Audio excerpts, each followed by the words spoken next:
아멘. 몇 사람하고 인사하겠습니다. 하나님은 당신을 사랑하십니다. 하나님은 당신을 사랑하십니다. 나도 당신을 사랑합니다. 오늘은 창세기 4장에 따라합니다. 하나님께로 가는 두 길. 하나님께로 가는 길이 몇 길이 있다고요? 두 길이 있습니다. 하나님이 사람을 만드시고 처음에 어디다가 두셨습니까? 에덴 동산에 두시고 하나님께서 인간들에게 뭐라고 말을 했냐 하면 나를 만나기를 원하느냐. 따라합니다. 나를 만나기를 원하느냐. 나를 만나기를 원하거든. 내가 만들어 놓은 그 길로 나오느라. 하나님이 그렇게 말씀하셨습니다. 여러분 오늘 이 말씀을 잘 들으시고 하나님을 만나기를 원하시는 분은 하나님께서 만들어 놓은 그 길로 나아가시기를 바랍니다. 자, 에덴 동산에서 선악과를 따먹고 쫓겨난 인간들에게 하나님께서 너희들이 나를 만나려거든 어디로 오라고? 내가 만들어 놓은 길로 오라. 하나님께서 제일 처음에 사람을 만들었는데 그 제일 처음 인간을 만든 그 인간이 누구예요? 그리고 하와. 아담과 하와를 만드셨어요. 자, 그런데 이 아담과 하와가 하나님 앞에서 죄를 짓고 그리고 에덴 동산에서 쫓겨나서 그리고 두 아들을 낳았습니다. 첫 번째 아들의 이름은 뭡니까? 가인이요. 두 번째 아들은 아벨을 낳았습니다. 그런데 그들이 에덴 동산에서 쫓겨나서 가인과 아벨을 낳아서 키우면서 자, 성경에는 기록이 없지만 우리가 성경을 추측해 볼 수 있는 것은 그들이 그때 당시에는 책도 없지 학교도 없지 그러니까 누가 가르쳐야 돼요? 부모님이 그들을 가르치잖아요. 그런데 그들이 과연 무엇으로 그들에게 가르쳤을까? 자, 우리가 추측해 볼 수 있는 것은 그들이 자기들이 듣고 보고 경험한 것들을 자기 자녀들에게 가르쳤다고 우리가 볼 수가 있습니다. 자, 그러면 이 아담과 하와가 자기들이 뭐를 경험하고 뭐를 보고 뭐를 들었는지 자, 여러분 오늘 아담과 하와가 이 자녀들에게 무엇을 말해주고 있는지 그것을 여러분 잘 들으시기를 바랍니다. 자, 아담과 하와가 그 자식 누구에게? 가인과 아벨에게. 물론 성경에는 가인과 아벨만 처음에 기록되었지만 성경에는 모든 것을 다 기록하는 것이 아니고 구속사를 이해하는 것만 하나님이 기록을 해요. 그래서 아마 그보다 더 많은 자식들이 있었을 것이라고 우리가 추측을 할 수가 있습니다. 자, 근데 대표적인 사람을 가인과 아벨. 그래서 하나님께서 가인과 아벨을 그들에게 주셨는데 자, 그들이 이 가인과 아벨을 키우면서 자, 너희들은 부모님 우리의 말을 잘 들어야 된다. 우리가 너희들이 태어나기 전에 하나님께서 이 세상을 창조하셨는데 그런데 하나님이 이 세상을 창조하시기 전에는 이 세상에는 아무것도 없고 누구만 있었다? 삼위일체 하나님만 있었다. 그런데 삼위일체 하나님만 계시던 거기에 하나님께서 우주 만물을 다 만들어 놓으시고 우리를 만들었는데 우리가 하나님이 만들어서 눈을 딱 떠보니까 그러니까 이 우주 만물이 우리 앞에 다 있었다. 하나님은 이 모든 것들을 다 만들어 놓으시고 그리고 우리에게 이 모든 우주 만물을 다 주셨다. 할렐루야. 자, 그런데 하나님께서 이 우주 만물 모든 것들을 우리에게 다 주셨는데 딱 한 가지는 너희들이 절대로 손대면 안 된다. 그것이 있었는데 그것이 뭡니까? 선악과. 그거는 절대로 뭐 하지 말라? 따먹지 말라. 먹는 날에는 어떻게 된다? 죽는다. 할렐루야. 그래서 선악과를 따먹는 날에는 너희들은 절대로 나를 만날 수도 없고 절대로 나를 볼 수도 없다. 그러니까 너희들이 절대로 다른 모든 모든 것은 너희들 마음대로 다 하도록 내가 줄 테니 이 선악과만은 너희들이 절대로 손대지 말라. 하나님께서 분명히 그렇게 말했는데 내가 잠깐 어디에 갔다 온 사이에 너 엄마가 선악과를 따먹어 버렸어. 그런데 너 엄마 혼자 죽게 할 수 없잖아. 그래서 내가 같이 선악과를 먹었어. 자, 그랬더니 갑자기 우리에게 두려움과 공포와 막 무서움이 밀어닥쳤다. 그런데 그 전에는 우리가 선악과 따먹기 전에는 우리가 빨가벗고 있었지만 부끄러운 줄 몰랐어. 그런데 선악과를 탁 따먹고 났더니 우리가 벗은 것이 부끄러워서 뭐로 옷을 만들었어요? 무화과나무 잎을 따서 치마를 만들어서 하나님이 우리를 부를까봐 너무너무 무서워서 그전에는 하나님이 무서웠어요? 안 무서웠어요? 하나님이 안 무서웠어요. 뭐 하기 전에는? 선악과 따먹는 죄를 짓기 전에는 하나님이 안 무서웠어요. 그래서 하나님하고 얘기하고 하나님이 부르면 예 하나님 하고 이렇게 했는데 아니 선악과를 딱 따먹고 났더니 하나님이 무서워서 하나님이 찾아올까봐 어디에 숨었다고요? 무화과 나무 밑에 숨었어. 숨어가지고 받을 것들 하나님이 찾아올까 하고 숨어 있는데 하나님이 왔을까요? 안 왔을까요? 하나님이 찾아오셔서 따라합니다. 아담아, 네가 어디 있느냐? 하나님이 알고 불러요? 모르고 불러요? 하나님이 이미 다 알고 저놈이 선악과를 따먹고 무서워가지고 숨어있네. 하나님은 이미 다 아시고 찾아오셔서 부르는 거예요. 그러니까 아담은 하나님이 아이고 우리가 여기 숨어있는 걸 다 알고 찾아오셨네. 알까요? 모를까요? 아담도 알죠. 하나님하고 그동안에 얘기하고 살았으니까. 그래가지고 어쩔 수 없는 거예요. 내가 숨어있다고 하나님이 모르는 거 아닙니까? 예 하나님 내가 여기 있나이다. 그러니까 하나님이 뭐라 그래요? 너희들이 왜 거기 숨어있느냐? 혹시 내가 먹지 말라 한 선악과를 따먹었느냐? 내가 뭐라 그랬어? 선악과 따먹으면 뭐 한다고? 죽는다고. 너희들이 에덴 동산에서 살 수가 없어. 나를 만날 수도 없어. 그런데 너희들이 왜 내 말 안 듣고 선악과를 따먹었냐? 너희들은 더 이상 나와 이제 함께 살 수 없으니까 어디에서 나가? 에덴 동산에서 나가. 에덴 동산에서 쫓아내버리고 말았습니다. 자, 그런데 에덴 동산에서 다 쫓겨나가지고 있는데 하나님께서 인간들을 버려요, 안 버려요? 안 버렸어요. 쫓아내놓고도 하나님은 그 인간들을 못 버려서 양을 잡아서 양의 피 묻은 그 가죽옷을 그들에게 던져줬어요.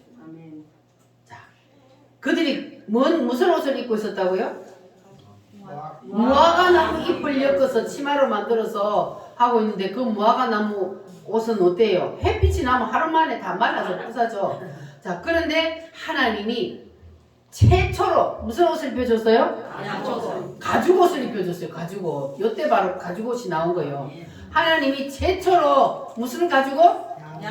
양의 가죽옷을, 그것도 뭐가 묻어 있어요? 피 묻은 양의 가죽옷을 가져와가지고 던져주고 이것을 입어라. 그래서 그 피 묻은 양의 가죽옷을 딱 입었더니 그들에게 어떤 현상이 일어났습니까? 하나님이 나한테 찾아와서 볼까봐 무서워서 막 불안, 공포, 초조 막 두려워 떨었는데 그 피 묻은 양의 가죽옷을 딱 입었더니 순식간에 싹 사라져 버렸어요. 뭐가 사라졌어요? 두려움과 공포와 막 무서운 것들이 싹 없어져 버렸어요. 무엇을 입었더니? 양의 피 묻은 가죽옷을 입었더니 두려움과 공포가 싹 사라져. 그리고 다시 하나님과 대화할 수 있는 길이 열린 거예요. 자, 그러면 여기서 피 묻은 양의 가죽옷은 누구를 말합니까? 예수님. 자, 예수님이 우리를 위해서 뭘 해주셨다고요? 피 흘려 죽어주셨잖아요. 양이 피 흘려 죽고 아담과 하와에게 그 피 묻은 가죽옷을 던져줘서 입었더니 두려움 공포가 사라지고 다시 하나님을 만나는 길이 열렸어. 그와 같이 오늘날 우리는 예수님이 나를 위해서 피 흘려 죽었어. 그래서 예수님의 그 피 묻은 옷을 우리는 입으면 그러면 우리는 누굴 만날 수 있어요? 하나님을 만날 수 있는 거예요. 할렐루야. 그래서 아담과 이 하와가 가인과 아벨에게도 이제 얘기를 해주는 거예요. 우리가 이런 일을 겪었어. 그러니까 너희들도 이렇게 살다 보면 어느 날 하나님이 너희들 부르는 날이 올 거다. 그러면 너희들이 하나님이 부르거든 다른 것으로 하나님 앞에 절대로 나아가면 안 돼. 반드시 무엇으로 가라? 뭘 겉들고 가라고? 양과 그 기름으로. 그러니까 양을 잡아서 양이 죽었다는 그 기름으로니까 양을 온채로 가져가는 게 아니고 양을 잡아서 양과 그 기름으로 하나님 앞에 나아가라 그랬습니다. 반드시 그래야 하나님이 너희들을 만나주시고 너희들을 받아주신다. 이렇게 부모님이 반드시 얘기를 해주었습니다. 자, 그러니까 아벨은 하나님이 언제 부를까? 분명히 우리 부모님이 말씀하시기를 언젠가는 하나님이 부르시는데 하나님이 부르실 때는 뭘 가지고 가라? 양과 그 기름으로 양을 잡아서 반드시 양을 가지고 가라. 그랬으니까 이 아벨은 아예 양을 키우며 살았어요. 그래서 언제든지 하나님이 부르면 내가 그 양을 딱 잡아서 하나님 앞에 가리라. 이렇게 준비를 하고 살았습니다. 그런데 가인은 어땠습니까? 농사를 지었습니다. 자, 그런데 가인은 농사를 짓고 아벨은 양을 치고 살았는데 어느 날 가인아 아벨아 하고 하나님이 나타났어요. 하나님이 불렀어요. 자, 그러면 뭘 들고 가야 돼요? 양을 잡아서 하나님 앞에 가야 돼요. 자, 그런데 부모님이 시키는 대로 다 준비하고 있다가 이 아벨은 양을 다 잡아서 하나님 앞에 갔어요. 그런데 하나님이 아벨이 가져온 그 양을 받았어요? 안 받았어요? 받았습니다. 하나님이 열납했다 그랬어요. 아멘. 그런데 가인은 뭘 가지고 갔습니까? 땅에서 산 자, 가인은 뭘 하는 사람이었다 그랬어요? 농사 짓는 사람이에요. 그러니까 부모님이 했던 말은 그냥 잊어버리고 뭐 또 왜 양을만 가지고 가야 돼?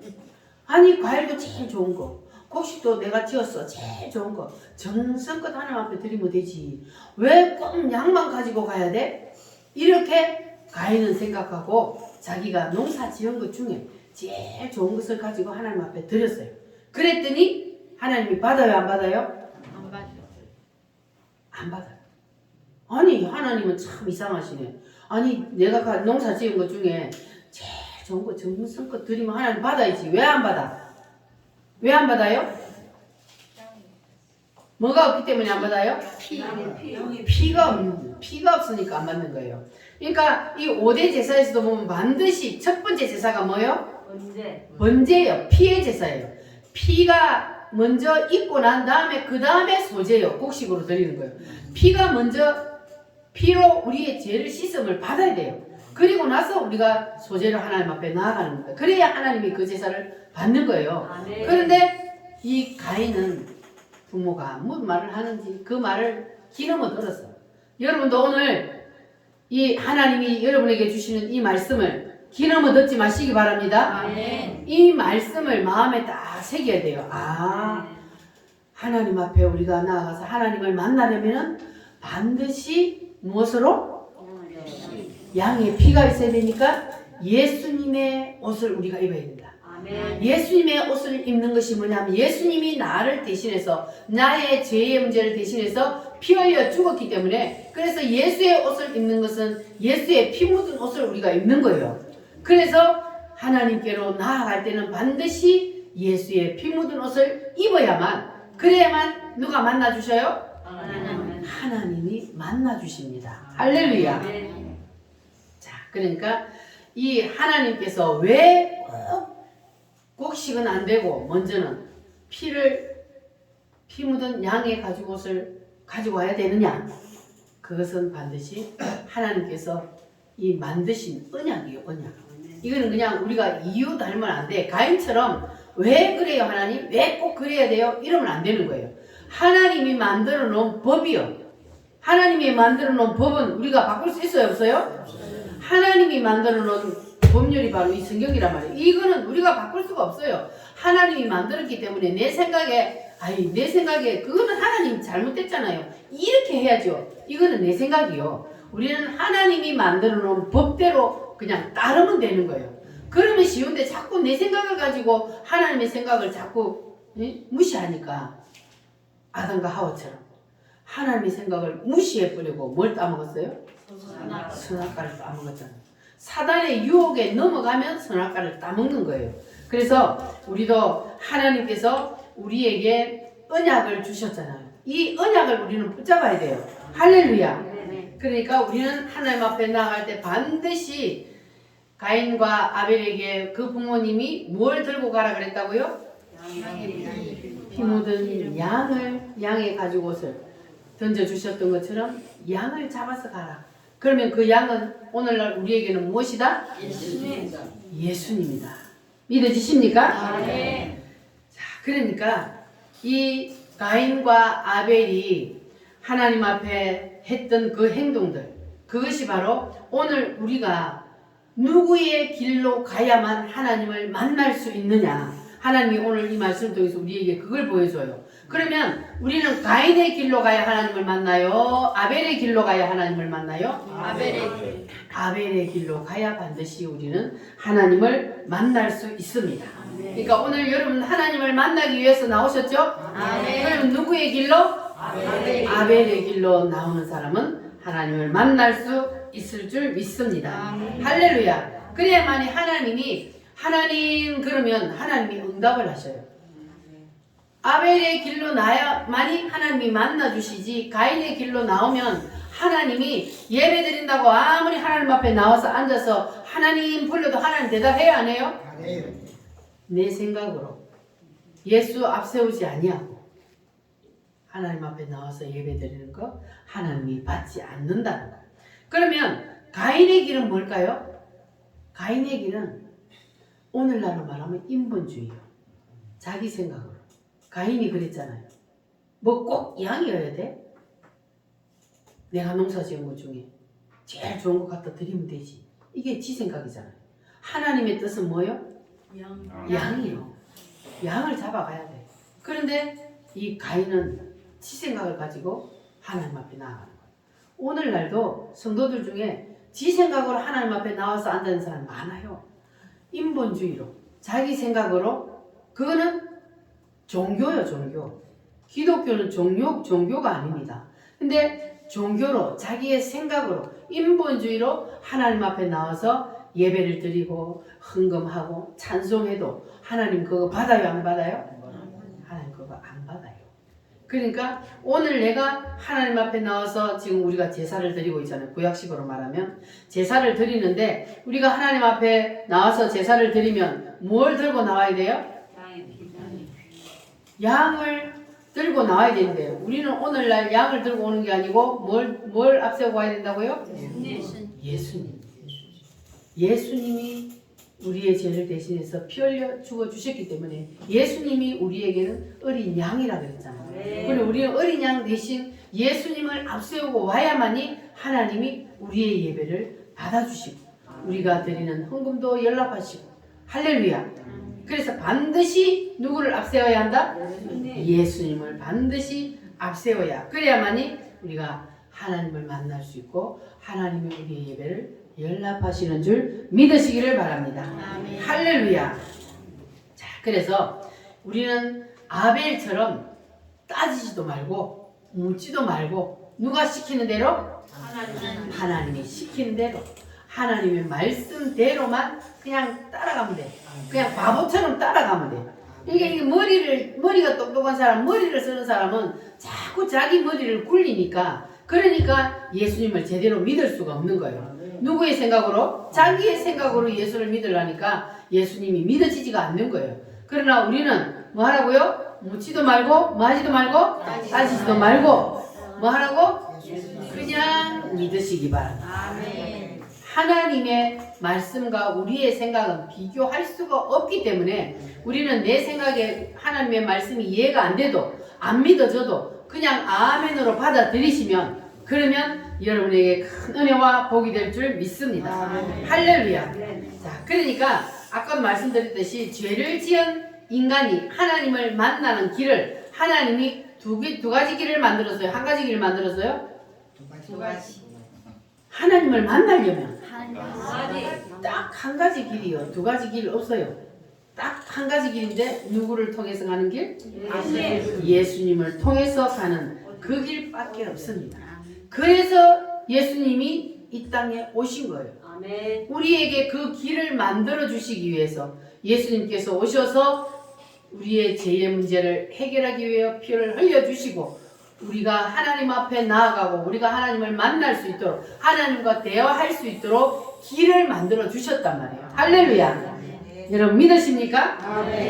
그래서 아담과 하와에게 가죽옷을 던져주셨던 것처럼 하나님이 친히 우리에게 예수의 피 묻은 옷을 주셨습니다. 아멘. 그래서 우리는 그 예수님의 피 묻은 옷을 우리가 입으면 그러면 예수의 옷이 우리에게 딱 입혀지면 그러면 하나님께서 우리가 하는 생각도 우리가 하는 찬양, 기도, 말씀 모든 것들을 하나님이 다 연락하여 주실 줄 믿습니다. 그래서 아담과 하와가 그 양의 가죽옷을 입었을 때에 어떤 현상이 나타났다 그랬어요? 네. 양의 가죽옷을 입기 전에는 두려웠고 공포에 막 떨었어요. 왜? 인간이 왜 하나님 앞에서 두려워 떨어야 돼요? 죄를 지었기 때문에. 죄를 지었기 때문에 하나님 앞에. 그러니까 우리가 그냥 인간 세상에서도 법 앞에 죄 지은 사람은 어때요? 자기 양심이 죄 지으면 자기가 양심이 찔리니까 두려운 거야. 그 경찰만 보면 죄 지은 사람은 어떻게 해요? 경찰이 자기 잡으러 안 오는데도 도망가잖아요. 그러니까 이게 마찬가지. 아담과 하와가 그냥 죄를 짓고 나니까 두려움과 공포에 떨려서 하나님 부를까봐 막 둘둘둘 떨고 있었는데 그런데 하나님이 오셔서 뭘 던져주셨어요? 피 묻은 양의 가죽옷을 탁 던져줘서 그걸 입었더니 어떤 현상이 일어났다고요? 두려움이 사라져. 다시 하나님을 만날 수 있는 길이 열렸단 말이에요. 자, 이것이 여러분 무슨 말씀인지 이해가 되셨습니까? 왜 하나님이 꼭 양의 피 묻은 가죽옷을 입어야만이 나를 다시 만날 수 있느냐? 그것이 바로 오늘 우리에게는 예수의 옷을 입어야만이 다시 우리가 하나님께로 갈 수 있는 예수님이 우리의 죄의 문제를 해결해 주셨기 때문에 우리도 예수님의 그 피 묻은 옷을 입으면 그러면 우리도 두려움이 있어요 없어요? 우리의 죄의 문제가 해결되기 때문에 우리도 두려움이 사라집니다. 우리가 다시 하나님을 만날 수 있습니다. 자신 있게 하나님 앞에 나와서 우리가 하나님을 부를 수 있습니다. 누구 때문에? 예수님 때문에. 죄 지은 사람들은 하나님 앞에 떳떳하게 나와서 못해요. 하나님은 다 보고 알고 계시기 때문에. 그러나 우리는 죄인이라도 그래도 우리가 하나님 앞에 나와서 회개하면 그러면 또 모든 죄는 하나님이 다 용서해 주신다는 것을 알기 때문에 하나님 앞에 나와서 회개하고 다시 우리는 하나님 앞에서 하나님의 그 어린 아이처럼 하나님 앞에서 우리가 재롱도 부리고 하나님 앞에 우리가 기염도 떨고 그러는 거예요. 그래서 우리는 반드시 예수의 옷을 입어야만이 그래야만이 하나님이 우리를 받아주신다는 것을 기억하시기를 바랍니다. 그래서 여기 지금 이 예배당은 예수의 옷을 입는 곳입니다. 여기에 나오셔가지고 예수의 옷을 못 입으면 그건 진짜 불행한 사람이요. 그래서 여러분들은 반드시 이 예수의 옷을 입어야 합니다. 할렐루야. 그래야만이 누가 만나주셔요? 하나님이 만나주셔요. 우리는 다시 하나님을 만나고 하나님 앞으로 다시 가야 돼요. 그런데 우리가 이 예수의 옷을 입지 아니하면 하나님 만나주신다 안 만나주신다? 안 만나주셔. 아무리 예배를 드려도 헛방이요. 그러니까 반드시 하나님을 만나려면 우리는 예수의 옷을 입어야 합니다. 할렐루야. 그리고 우리의 이 생각의 옷을 다 내려놓아요. 내 생각 이것을 내려놔야 돼요. 내 생각의 옷을 입고 있으면 예수의 생각의 옷을 완전히 입을 수가 없어. 한쪽은 내 생각, 한쪽은 하나님 말씀 이렇게 하면은 안 되는 거예요. 온전히 우리는 내 생각에 옷을 다 내려놓고 하나님이 만들어 놓으신 그 길로만 우리는 가야 돼. 아멘. 할렐루야. 아멘. 하나님이 만들어 놓으신 그 길이 아니면은 하나님이 만나 주시지 않는다고 분명히 말씀하셨어요. 아멘. 그래서 하나님이 만들어 놓으신 그 길이 무슨 길이요? 예수님. 예수님을 통하여 가는 길. 예수가 없이는 절대로 하나님 앞에 다시 나아갈 수 없습니다. 할렐루야. 그래서 하나님께서 가인과 아벨에게 가인아 아벨아 나 좀 보자 그렇게 했듯이 오늘 하나님께서 여러분을 교회로 부르신 것은 누구의 이름을 부를까? 선아야 나 좀 보자. 태우가 나 좀 보자. 그래가지고 오늘 하나님 앞에 나왔잖아요. 아멘. 자 그러면 예 하나님 제가 여기 있습니다. 그럼 오셨어요? 아멘. 할렐루야. 자 그러면 내가 하나님 앞에 떳떳하게 예 하나님 하고 할 수 있으면 그렇게 하려면은 누구의 옷을 입어야 된다? 예수예요. 주님 감사합니다. 예수님이 나의 죄를 해결해 주시기 위해서 십자가에 피 흘려 죽어 주셔서 감사합니다. 오늘도 그 예수님의 피를 의지하여 내가 하나님 앞에 나왔습니다.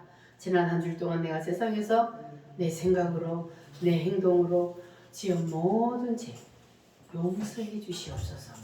예수님의 피로 씻어 주시옵소서. 이렇게 하면 우리는 또 하나님 앞에 죄가 하나도 없는 사람처럼 깨끗하게 하나님 앞에 설 수가 있는 거예요. 아멘. 누구 때문에? 예수님 때문에. 할렐루야. 그래서 반드시 누가 필요하다고요? 예수님이 필요합니다. 하나님은 우리에게 네가 얼마나 최선을 다했느냐, 네가 얼마나 정성을 다해드렸느냐, 하나님은 그걸 보시는 것이 아니고 하나님 뭘 보신다고요? 하나님의 말씀에 순종했느냐, 이걸 보는 거예요.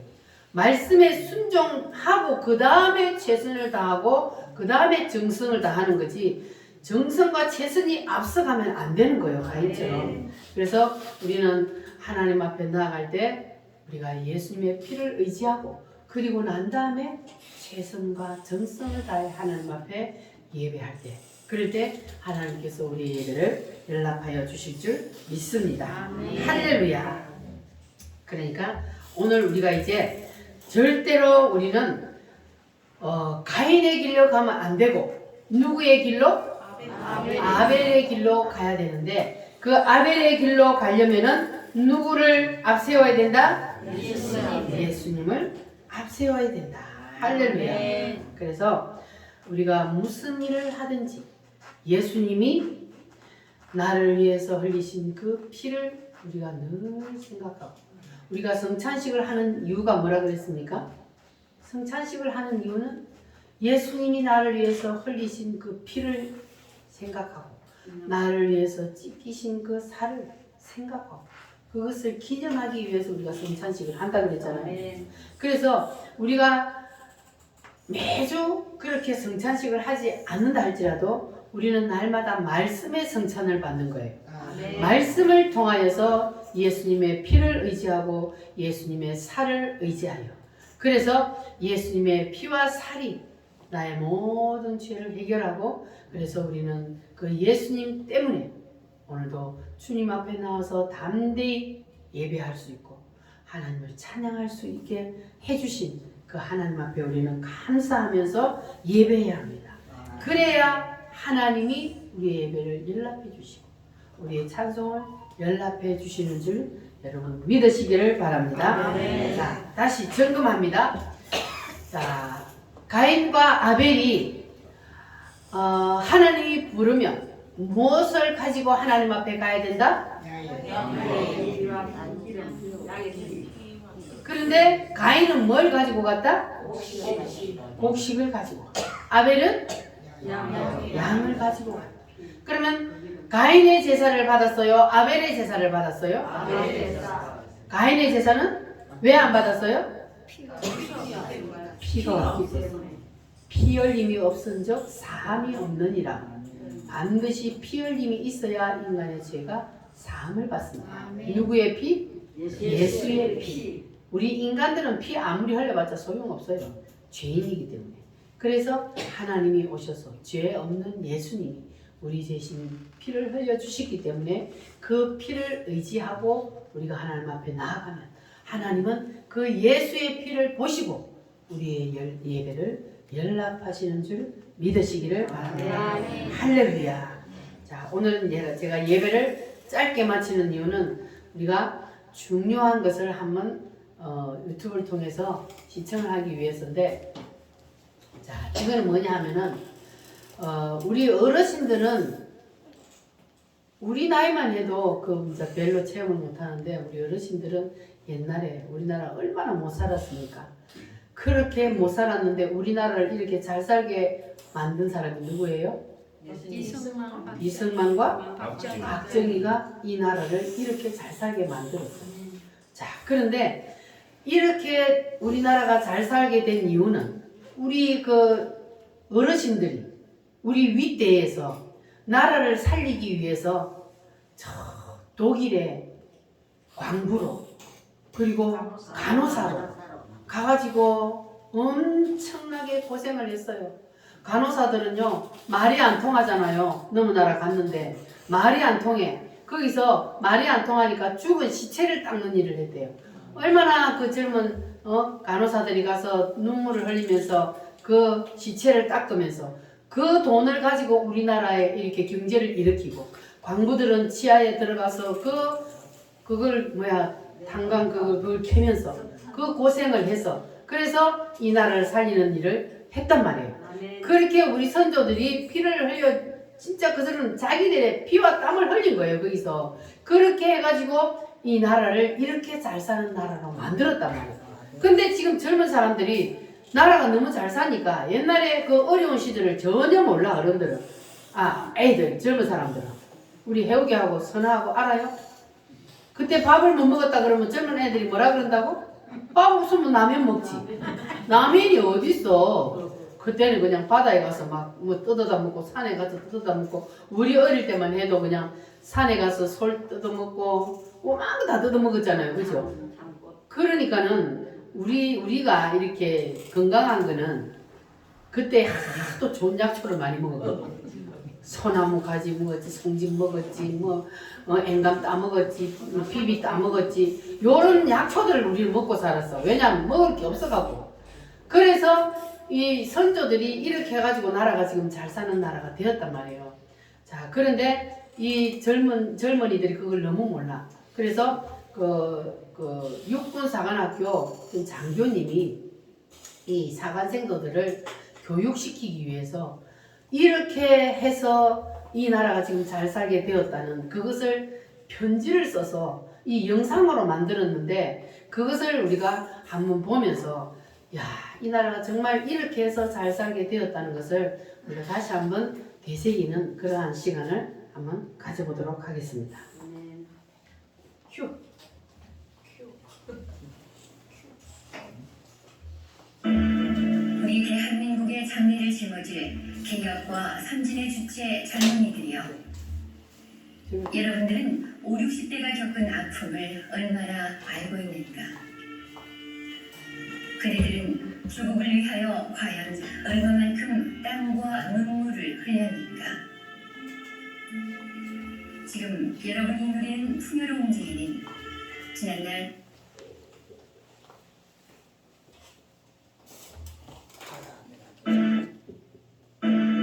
우리 대한민국의 장래를 짊어질 개혁과 선진의 주체 젊은이들이여, 여러분들은 5, 60대가 겪은 아픔을 얼마나 알고 있는가? 그대들은 조국을 위하여 과연 얼마만큼 땀과 눈물을 흘렸는가? 지금 여러분이 누리는 풍요로운 지혜는 지난날 5, 60대의 피와 땀과 눈물이 있었다는 것을 결코 잊어서는 안 된다. 5.16 혁명 직후 한미 관계는 매우 어려웠으며 이를 해결하고자 박정희 최고회의 의장이 미국을 방문했으나 큰 성과를 이루지 못했다.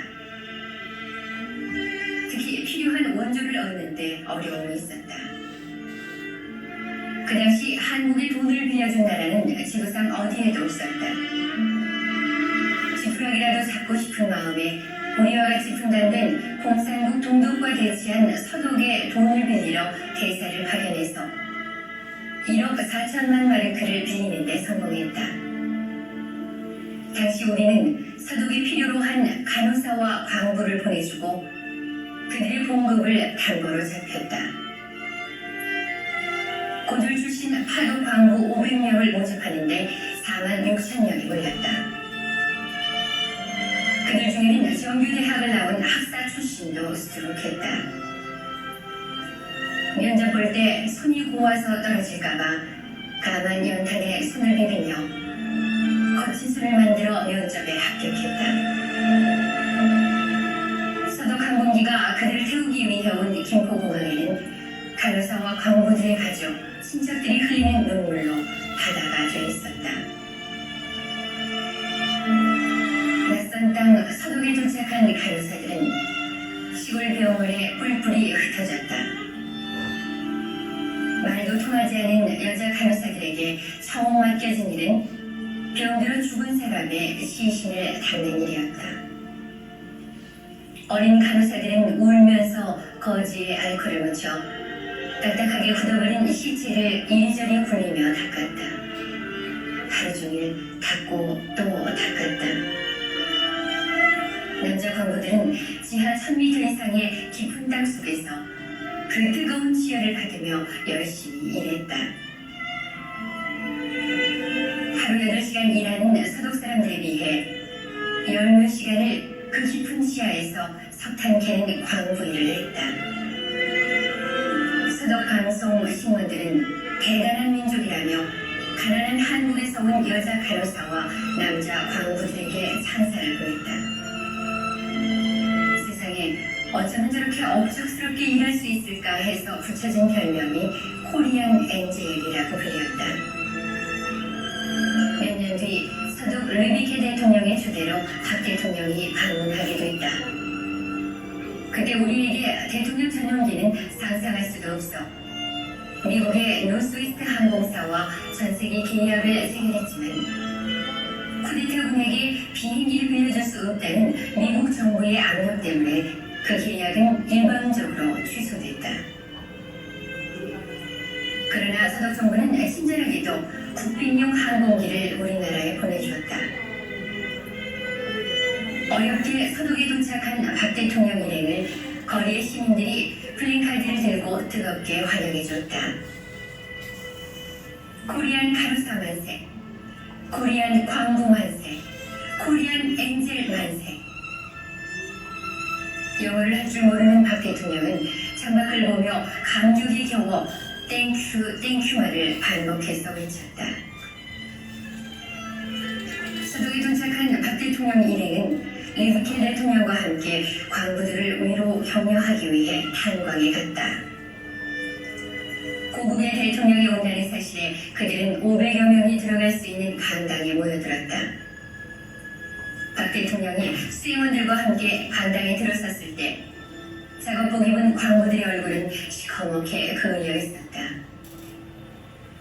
대통령이 연설이 있기에 앞서 우리나라 애국가가 흘러나왔을 때 이들은 목이 메어 애국가를 제대로 부를 수조차 없었다. 대통령이 연설을 했다. 단지 나라가 가난하다는 이유로 이영월이 타국에 와서 땅속 1400m도 더 되는 곳에서 얼굴이 시커멓게 흘려가며 힘든 일을 하고 있는 제 나라 광부들을 보니 목이 메어 말이 잘 나오지 않았다. 우리 열심히 일합시다. 후손들을 위해서 열심히 일합시다. 열심히 합시다. 눈물에 잠긴 목소리로 박 대통령은 계속 일하자는 이 말을 반복했다. 가난한 나라 사람이기 때문에 이영만리 타국 땅 수천 미터 지하에 내려가 힘들게 고생하는 남자 광부들과 굳어버린 이방인의 시체를 닦으며 힘든 병원 일을 하고 있는 어린 여자 간호사들, 그리고 고국에서 배를 고이는 가난한 내 나라 국민들이 생각나서 더 이상 참지 못해 대통령은 눈물을 흘렸다. 대통령이란 귀한 신분도 잊은 채 소리며 눈물을 흘리자 함께 자리하고 있는 광부와 간호사 모두 울면서 영부인 유경수 여사 앞으로 몰려나갔다. 어머니 어머니 하며 유교사의 옷을 잡고 울었고 그분의 옷이 찢어질 정도로 잡고 늘어졌다. 유교사도 함께 울면서 내 자식같이 한 명 한 명 껴안아주며 조금만 참으세요 라고 위로하고 있었다.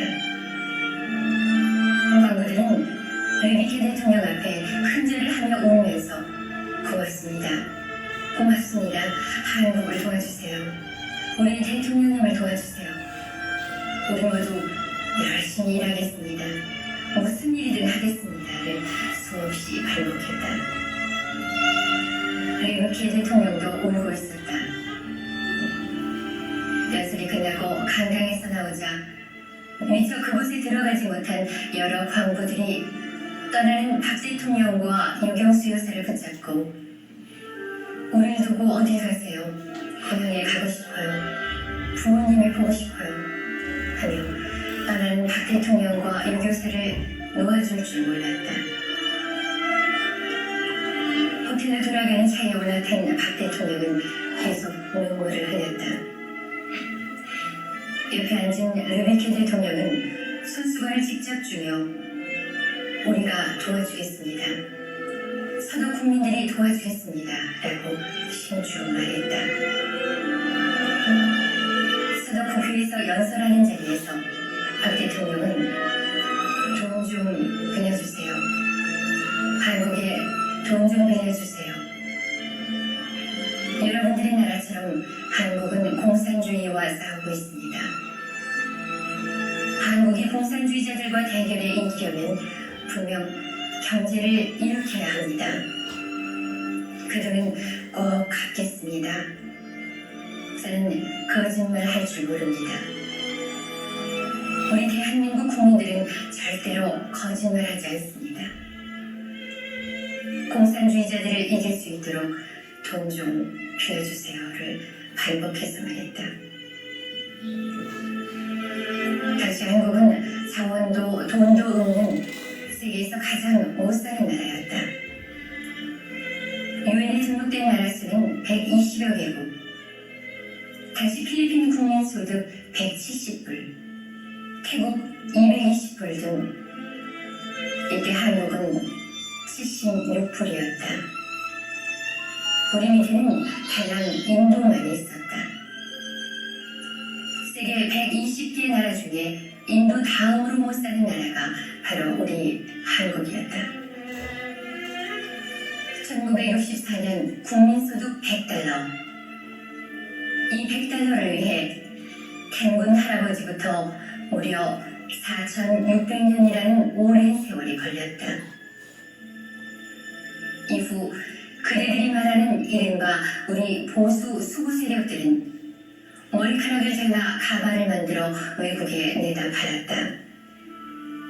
동네마다 엿장수를 동원해 머리카락 파세요 파세요 하며 길게 따늘린 아낙네들의 머리카락을 모았다. 시골에 나이 드신 분들은 서울 간 아들놈 학비 보태주려 머리카락을 잘랐고 먹고 살 쌀을 사기 위해 머리카락을 잘랐다. 그래서 한국의 가발 산업은 발전하게 됐던 것이다. 또한 싸구려 플라스틱으로 예쁜 꽃을 만들어 외국에 팔았다. 공민형을 만들어 외국에 팔았다. 전국에 쥐잡기 운동을 벌였다. 쥐털로 일명 코리안 밍크를 만들어 외국에 팔았다. 돈 되는 것은 무엇이든지 다 만들어 외국에 팔았다. 이렇게 저렇게 해서 1965년 수출 수출 1억 달러를 달성했다. 세계가 놀랐다. 저 거지들이 1억 달러를 수출하며 한강의 기적이라고 전 세계가 경이적인 눈빛으로 우리를 바라봤다. 조국 근대화의 성화는 서독에 파견된 간호사들과 광부들이었다. 여기에 베트남전 파병은 우리 경제 회생의 기폭제가 됐다. 참전 용사들이 흘린 피와 땀은 기폭제가 됐으며 경부 고속도로가 건설되는데 이를 바탕으로 우리 한반도의 동맥이 힘차게 흐르기 시작했다. 우리가 올림픽을 개최하고 월드컵을 개최하고 세계가 우리 한국을 무시하지 못하도록 국력을 키울 수 있었던 것은 그대들이 수구 보수 세력으로 평화하는 그때 그 광부와 간호사들, 베트남전 세대가 있었기 때문이다. 그대들이 명심할 것은 그때 이방인의 시신을 닦던 간호사와 수천 미터 지하 탄광에서 땀을 흘리며 일한 우리의 광부, 목숨을 상으로 이국전선에서 피를 흘리는 우리 후군 장병, 장렬하는 사막의 중동 건설 현장에서 일한 5, 60대가 흘린 피와 땀과 눈물이 있었기에 그대들 젊은 세대들이 오늘의 풍요를 누릴 수 있다는 사실을 결코 잊어서는 안 된다. 반전과 평화 데모를 외치며 거리로 몰려나와 교통질서를 마비시키는 그대들이 과연 아버지와 할아버지 세대를 수구 세력으로 평화할 자격이 있는가? 그대들이 그때 땀 흘리며 일한 오늘의 5, 60대들을 보수 수구 세력으로 평화하기에 앞서 오늘의 현실을 직시하라. 국가 경영을 세계와 미래란 큰 틀 전체로 볼 줄 아는 해안을 지녀야 하지 않겠는가? 보다 나은 내일의 삶을 위해 오늘의 고통을 즐겨 참고 견디어 국민소득 4만 불대의 고지를 달성할 때까지는 우리들 신구 세대는 한 덩어리가 되어야 한다. 서로 갈라져 반목하고 갈등하기에는 갈 길이 너무 멀다. 이제 우리 모두 한 번쯤 자신을 돌아보며 같은 뿌리에 난 상생의 관계임을 확인하고 다시 한번 뭉쳐보자. 우리 모두 선배를, 원로를, 지도자를 존경하고 따르며 우리 모두 후배들을 격려하고 베풀고 이해해주면서 함께 가보자. 우리 대한민국의 앞날에 더욱 밝은 빛이 비추어지리니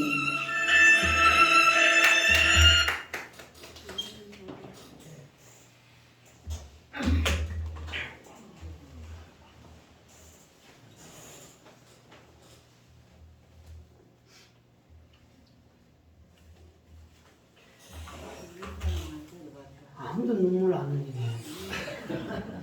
응? 감정이 다 메말랐나? 미리 흘렸어요. 눈물을 흘리기가 쏟아부어. 야, 우리 내가 이제 토하고 나라를 하나님이 이렇게 잘 사는 나라를 만들어 주셨는데 거기에는 우리 선조 여기는 55, 60대라 했는데 그때는 이제 여기 좀 선지가 좀 돼서 우리 때 지금은 7, 80대, 7, 80대들이 이렇게 고생을 해서 나를 이렇게 잘 사는 나라로 만들어 놓았습니다. 그래서 우리 세대가 이 나라를 지켜내지 않으면 누구다 가게가 답이 따지면 다 해봤는데. 그렇지. 그래서 우리도 우리 선조 세대처럼 그냥 내 한 몸 희생하고 내 한 몸 죽어서 나라를 살려야 한다는 이러한 마음을 우리 가져야 우리 세대에게 더 잘 사는 대한민국, 자유 대한민국을 물려줄 수 있을 줄 믿습니다. 오늘 말씀을 생각하고 또 이 영상을 생각하면서 하나님의 은혜를 감사하고 또 하나님 우리에게 예수의 피를 피에 예수의 옷을 입혀주셔서 감사한 마음으로 우리 다 같이 주여 삼창함으로 기도하겠습니다. 주여